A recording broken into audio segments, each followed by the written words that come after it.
بسم اللہ الرحمن الرحیم۔ پروگرام انسائڈ دی نیوز اور میں ہوں ڈاکٹر ثنا غوری۔ نئی حکومت آئی، وہ کیوں آئی، کیسے آئی، یہ سوال جواب تو اپنی جگہ ختم ہو گئے۔ مفتاح اسماعیل صاحب آئے اور یہ کہا گیا کہ عمران خان صاحب نے جو حشر کیا تھا ملک کا، اس کے بعد بقول پی ڈی ایم کے اس کے بعد ملک سنبھالنے کے لیے مفتاح اسماعیل صاحب جب بھی ٹی وی پہ آتے تھے لوگ ڈر جاتے تھے کہ پتہ نہیں اب کون سا ایک نیا اعلان ہونے جا رہا ہے جس کی وجہ سے پورا گھر ڈسٹرب ہو جائے گا، پورا خاندان، ایک اکائی جس سے پورا معاشرہ بنتا ہے وہ ڈسٹرب ہو جائے گا۔ مفتاح اسماعیل صاحب کو ایک طرف کیا گیا اور اسحاق ڈار سامنے آئے۔ اسحاق ڈار صاحب جب سامنے آئے تو ایسا لگا کہ جنت کا ماحول ہو جائے گا اور معیشت بہت بہتری کی طرف آ جائے گی، مہنگائی نیچے آ جائے گی۔ لیکن ڈالر کو قابو کرنے کی بات وقتی طور پہ ہوئی اور وہی ثابت ہوا جو پی ٹی آئی نے اپنا بیان دیا تھا کہ وقتی طور پہ ان چیزوں کو آرٹیفیشلی کنٹرول کیا جا رہا ہے۔ وہی چیز کچھ عرصے بعد سامنے آ گئی جس کی آج ہمیں مکمل طور پہ لوگوں کو یہ پتہ چل گیا، عوام کے سامنے یہ بات آ گئی اور پوری دنیا میں یہ بات آئی کہ ڈالر اپنی بلند ترین سطح پہ جہاں پہنچا۔ ہوا کچھ یوں ہے جناب کہ ایکسچینج ریٹ پر کیپ ہٹانے کے بعد مارکیٹ میں امریکی ڈالر بلند ترین سطح پہ پہنچ گیا ہے۔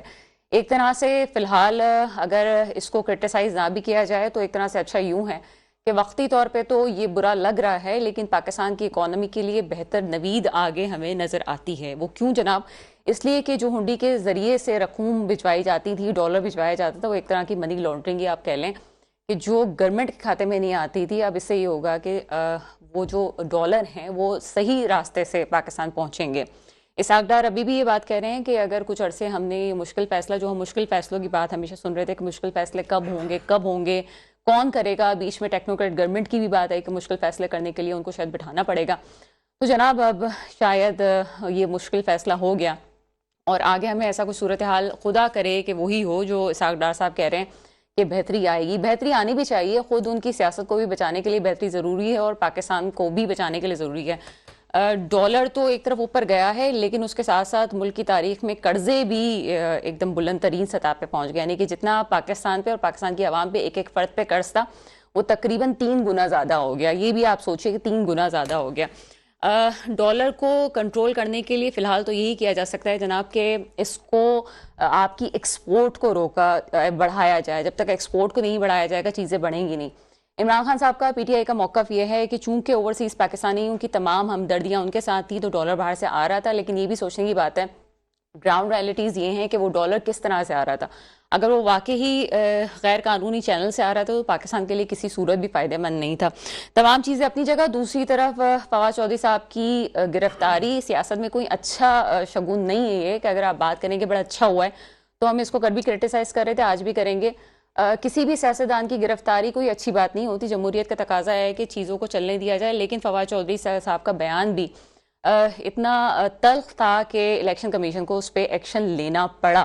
ان بیانات سے نہ پی ٹی آئی کل رکی ہے نہ آج رکی اور آگے بھی ان کے رہنما رکتے ہوئے ہمیں نظر نہیں آ رہے، ان کے بیانات کا سلسلہ جاری ہے۔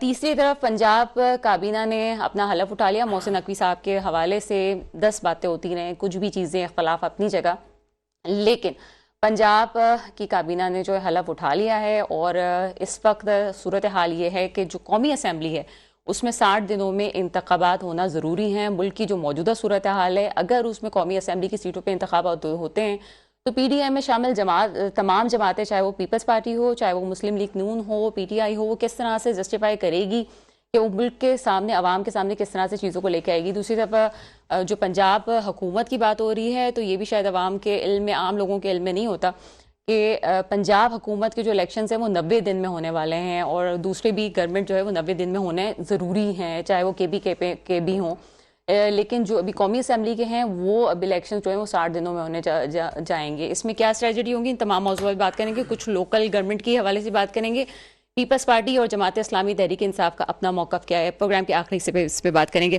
میرے ساتھ پروگرام میں موجود ہے اقبال سان صاحب، آپ کا تعلق پیپلز پارٹی سے، سب پروگرام میں آپ کو ویلکم کرتے ہیں۔ بہت شکریہ ڈاکٹر صاحب۔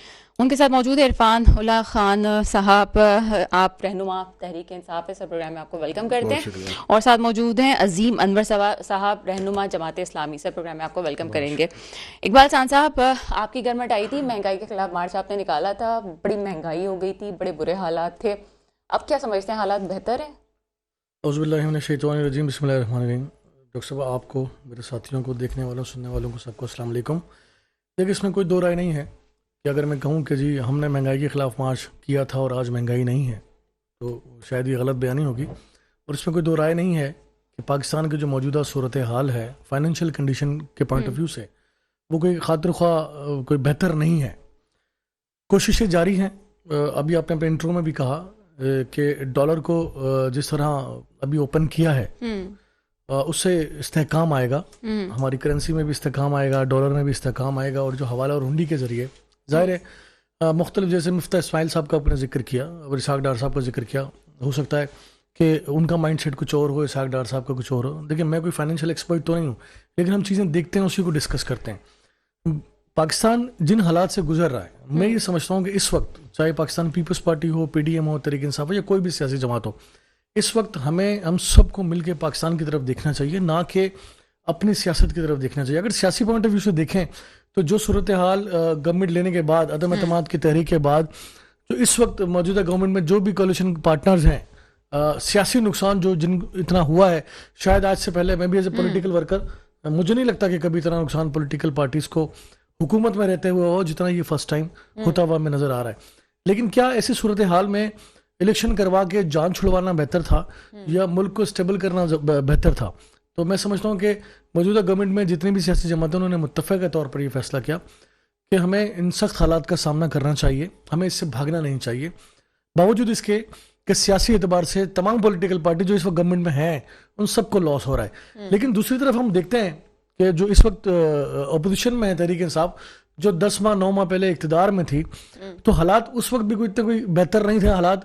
آپ نے ان کو اپوزیشن کرنے کب دی؟ جب وہ کھل کے اپوزیشن کے آنے والے تھے آپ نے تو ان کو اسمبلیوں سے باہر کر دیا. دیکھیں سر ڈاکٹر صاحب, اب اس میں تھوڑا سا مجھے موقع دیجیے کہ میری بات مکمل ہو جائے. دیکھیں جب خان صاحب کی گورنمنٹ گئی ہے, فائنینشیل کنڈیشن ہمارے اچھے نہیں تھے, جاتے جاتے انہوں نے پیٹرول پہ 10 روپے گرائے پولیٹیکل مائلیج لینے کے لیے, نہ کہ ملک کے لیے, نہ کہ ملک کے لیے. اب یہاں دیکھنا یہ پڑے گا کہ کون اس ملک کے لیے سیاست کرنا چاہتا ہے اور کون پولیٹیکل مائلیج لینا چاتا ہے. تو پولیٹیکل مائلیج لینے کے لیے آخری جب لانگ مارچ یہاں سے سٹارٹ ہوا تو گھبراہٹ میں انہوں نے 10 روپے کم کیے, جو کہ نہیں کرنے چاہیے تھے. اور جب وہ ریٹ بڑھاتے تھے تو اس کی ایگزامپلس دیتے تھے کہ جناب چونکہ پوری دنیا میں مہنگائی ہے اور ہم بھی اس کا شکار ہیں, کووڈ کی وجہ سے پریشانیاں ہیں. لیکن جب خان صاحب کی گورنمنٹ آئی تھی تو آئی ایم ایف کے پاس جانے میں دیر کی, پھر ایک شرائط ان کے ساتھ طے ہوئے لیٹ ہونے کے بعد, اور اس شرائط کو انہوں نے کنٹینیو نہیں کیا, آئی ایم ایف کو ناراض کیا. پھر مفتہ اسماعیل صاحب نے کسی بھی طرح پھر آئی ایم ایف کو مینج کیا, اور دین پھر ابھی اسحاق ڈار صاحب جو ہیں وہاں پر بھی کچھ اس طرح کے صورتحال کی جو اتنی سخت شرائط جو خان صاحب کی گورنمنٹ میں جس کو ہم نے کنٹینیو کرنا تھا, جو موجودہ گورنمنٹ نے کنٹینیو کرنا تھا, وہ اتنے سخت تھے کہ اس کا بوجھ الٹیمیٹلی لوگوں پر, عوام پر آنا تھا. تو اب اس بات کا بھی خوف رہتا ہے سیاسی جماعتوں کو کہ جناب اتنا زیادہ وزن پاکستان کی عوام کیسے اٹھائے گی, جو کہ اٹھانا مشکل ہی نہیں, ناممکن جیسا اب نظر آتا ہے. اجازت ہے بات کرنے کی. آپ نے اس وقت کہا کہ جی 10 روپے, ہم نے بھی کہا کہ 10 روپے نہیں کم کرنے چاہیے تھے, اور وہ غلط ہوا, وہ واقعی اکانومی پہ ایک بھاری اثر ہوا, اور اس بات کی ہمیں چیزیں سامنے بعد میں بھی آئیں. جب عمران خان صاحب کو یہ پتا تھا بہت پہلے سے, وہ کہتے تھے مجھے پتا تھا کہ میری گورنمنٹ کے خلاف سازش ہو رہی ہے, انہوں نے ہمدردی حاصل کرنے کی کوشش کی. لیکن پھر آپ کی مارچ کے وقت کیوں آپ بلاول بھٹو زرداری صاحب نے کہا کہ مارچ کا اثر یہ ہوا کہ جی فوراً سے 10 روپے کم کر دیے گئے, انہوں نے تو اس کا کریڈٹ خود لے لیا تھا. دیکھیں یہاں تو گھبراہٹ میں کیا نا, میں یہی تو کہہ رہا ہوں کہ اگر آپ مستقل مزاجی سے استقامت کے ساتھ مقابلہ کرتے اس کا, نہ کہ پاکستان کو نقصان پہنچاتے. آپ کو جب بعد میں پتا لگا جی مجھے تو فلاں مہینے سے پتا تھا کہ میری حکومت جانے والی ہے, مجھے تو فلاں مہینے, ٹھیک ہے 2 مہینے بعد بتایا. جب آپ کو پتا تھا کہ گورنمنٹ جانے والی ہے تو آپ جاتے جاتے ملک کا نقصان کیوں کرتے چلے گئے؟ پیپلز پارٹی تو گورنمنٹ میں نہیں تھی, انٹرنل جو کنڈیشنل فائنینشیل کنڈیشن تھی وہ گورنمنٹ کو پتا ہوتی ہے. جب ان کے جانے کے بعد مفتہ اسماعیل صاحب نے اور موجودہ گورنمنٹ نے چیزوں کو سنبھالا تو اس کے بعد پتا لگی کہ جناب آئی ایم ایف سے جو کیے گئے معاہدے تھے ان کو ڈچ کیا, جس کی وجہ سے آئی ایم ایف کو سنبھالنا مشکل ہو گیا تھا.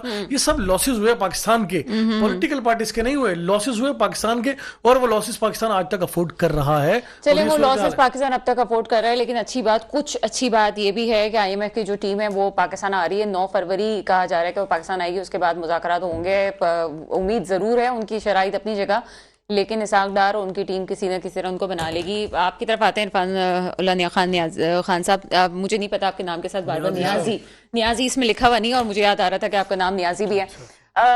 کیا سمجھتے ہیں عرفان, ایک بات ان کی طرف سے ٹھیک آئی ہے کہ پولیٹیکل جماعتوں کو مل کے بیٹھنے کی ضرورت ہے.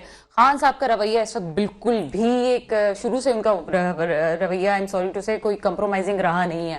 لیکن اس دفعہ جو ملک جن حالات میں ہیں، اگر ہم سری لنکا کی مثالیں دیتے ہیں، نہیں پہنچا ہمارا ملک اس جس سطح پہ، نہ پہنچے گا، خدا نخواستہ ایسا نہیں ہو سکتا، لیکن کیا مل کے بیٹھنے کی ضرورت نہیں ہے اس وقت ان تمام سینیریو پہ کہ چلیں جی بات کر لیتے ہیں، ہم تو پولیٹکس سے نکل ہی نہیں رہے ہیں، اور اس وقت بھی سینیریو ہوتا ہے نہیں کم کرنا چاہیے تھا، آپ کو پتہ تھا گورنمنٹ جا رہی ہے، یہ تمام جو کانسیکوینسز ہیں یہ ہم اسی گورنمنٹ کے، آپ کی گورنمنٹ کے بھگت رہے ہیں جو آج کی گورنمنٹ کہہ رہی ہے، کیا کہتے ہیں اس پہ؟ بسم اللہ الرحمن الرحیم، بہت بہت شکریہ.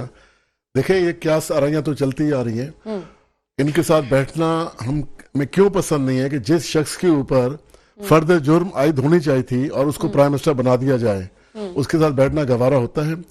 جو لوگ لاکھوں ڈالر لوٹ کسوٹ کے باہر لے گئے ان کے ساتھ بیٹھنا پسند ہم نہیں کرتے. پاکستان کے لیے دیکھیں پاکستان کے لیے تو عمران خان اور ہمارا جو نظریہ تھا کرپشن سے پاک پاکستان بنانے کا ہے ابھی بھی اسٹل. 2013 میں سب سے پہلے ہم نے اپنے 18 ایم پی ایس ہٹائے، ان پہ کرپشن کا الزام لگا. 2018 میں عمران خان کے قریبی ساتھی جہانگیر ترین کو ہٹایا، پتہ چلا عمران خان کو کرپشن کی، ان کو ہٹا دیا. علیم خان کو ہٹا دیا. اسی طرح بہت سارے اور جو لوگ تھے جو پتہ چلتے گئے ان کو ہٹاتے گئے. عمران خان کے میں کہتا ہوں ان کی شخصیت میں چیز ہے ہی نہیں کہ ایک بےایمان شخص اس کے ساتھ بیٹھے. لیکن عرفان صاحب آپ کو نہیں لگتا کہ جمہوریت کا تقاضا یہ ہے کہ پولیٹیکل جماعتوں کو مل کے بیٹھ کے بات کرنا ضروری ہے؟ وہ بات دیکھیں، وہ بات جہاں آپ کا ملک، آپ کی پارٹی ہے، اس بات سے پی ڈی ایم انکار نہیں کر سکتی کہ آپ کی جماعت ایک سب پاپولر جماعت ہے. جب آپ کو پتہ ہے کہ آپ کی نمائندگیاں ہیں، جب آپ کو پتہ ہے لوگ آپ کے ساتھ ہیں، تو مل کے کیوں نہیں بیٹھا جا سکتا؟ دیکھیں عوام جو پاکستان تحریک انصاف کے ساتھ جڑی ہوئی ہے، یہ عمران خان کے ساتھ جڑی ہوئی ہے، ان لوگوں سے تنگ آ کے پاکستان تحریک انصاف کے ساتھ جڑی نا. آج ہم پھر ان کے ساتھ بیٹھ جائیں، انہی چوروں کے ساتھ، انہی لٹیروں کے ساتھ جو ایک 26 سال سے عمران خان ایک نعرہ لے کے چل رہے ہیں، تو اس کی سیاست کا کیا فائدہ ہوا؟ تو پھر تو پاکستان کو سارے لوٹنے والے آ جائیں گے. 3.5 سال دور میں یہ لوگ کہتے ہیں کہ جی عمران خان جان بوجھ کے چیزیں سستی کر کے چلے گئے، تو آپ لوگ بھی کر جاتے. اگر جب 3.5 سال کے بعد ہمیں ہٹایا جا رہا تھا، اس وقت معیشت کے ہمارے جو ریزروز تھے وہ کتنے تھے، آج آپ دیکھ لیں، یا 8 مہینوں میں کتنے رہ گئے یہ آپ دیکھ لیں. انہوں نے تو آتے ساتھ ہی صرف اپنے آپ کو جو ان کے کیسز بنے ہوئے تھے انہوں نے وہ ختم کیا. اس میں اختلاف نہیں کروں گی، بالکل ٹھیک ہے، وہ ختم کرنے کی کوشش کی. ان کو ملک کی پرواہ ہی نہیں ہے، نہ مہنگائی کے لیے پرواہ تو ہے، نہیں پرواہ نہیں ہے. پرواہ ہوتی تو دیکھیں وزیر خزانہ صاحب آئے، مفتاح صاحب، وہ ایک ڈراؤنا خواب بن چکے تھے لوگوں کے لیے. لوگ ٹی وی دیکھتے تھے، مفتاح صاحب پریس کانفرنس کر رہے ہیں، لوگ ٹی وی بند کر دیتے تھے کہ اچھا. اس کے بعد ہٹایا گیا. پھر جی آئے جی ساگڈار صاحب آئیں گے، وہ جی دودھ کی نہریں بہا دیں گے، جی ڈالر 100-200 سے نیچے آ جائے گا.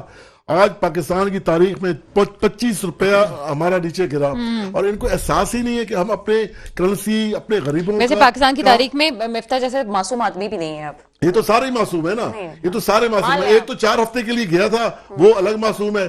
ایک پاکستان تحریک انصاف کی گورنمنٹ آتی ہے تو سندھ کے اسپتالوں میں پہنچ جاتے ہیں جی، وہ سارے معصوم ہیں.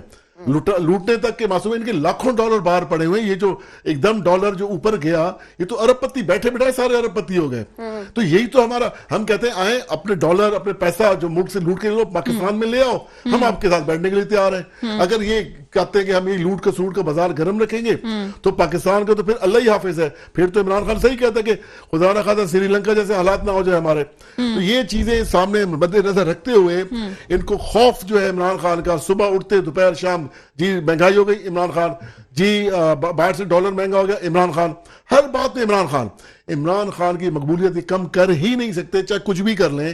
اسی وجہ سے الیکشن سے بھاگ رہے ہیں. عمران خان کی مقبولیت کم نہیں کر سکتے، لیکن بلدیاتی انتخابات میں ابھی ہم نے مقبولیت کا تھوڑا سا آپ کی ذہنی صاحب کی آپ کہہ لیں کہ بلدیاتی الیکشن پہلے وہ تو اب بعد میں آتا ہے. تو بلدیاتی الیکشن میں جس طرح ہوا، آج ہمارے ایک امجد آفریدی صاحب، ان کی آج ضمانت ہوئی، اس نے آرس کو پکڑا، پورا بنڈل کے ساتھ پکڑا، اور 1 گھنٹے بعد اس کو دہشت گردی کا اس کو پردہ کاٹ کے اس کو اندر کر دیا. ہمارے ایم پی رابستان صاحب، انہوں نے کرپشن پکڑی، ان کو اندر کر دیا. یہ تو بدماشی سب نے دیکھی کہ سندھ میں کس طرح بلدیاتی الیکشن میں ہم 70 سے 75 سیٹیں ہم فارم 11 فارم 12 کے حساب سے جیتے ہوئے ہیں، لیکن رزلٹ انہوں نے سارا مینوپولیٹ کیا ہوا ہے.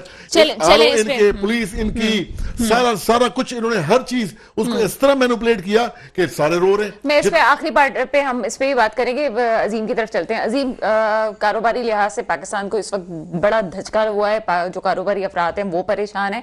کیا سمجھتے ہیں حل کیا ہے، کون ذمہ دار ہے، کیا کرنا چاہیے آگے؟ ضرورت ہے کہ جو چاہے گزشتہ حکومت تھی یا موجودہ حکومت، تو اکنامک پالیسی کے حوالے سے بات کریں تو آپ کو اگر کوئی پالیسی ان کی نظر آتی تو ایک ہی پالیسی نظر آتی ہے کہ ہمیں آئی ایم ایف کے پاس جانا ہے. I mean, the time we turn on our television, the only thing we listen from the TV channels کہ بھائی IMF, IMF, IMF. Apart from IMF, we do not have any policy.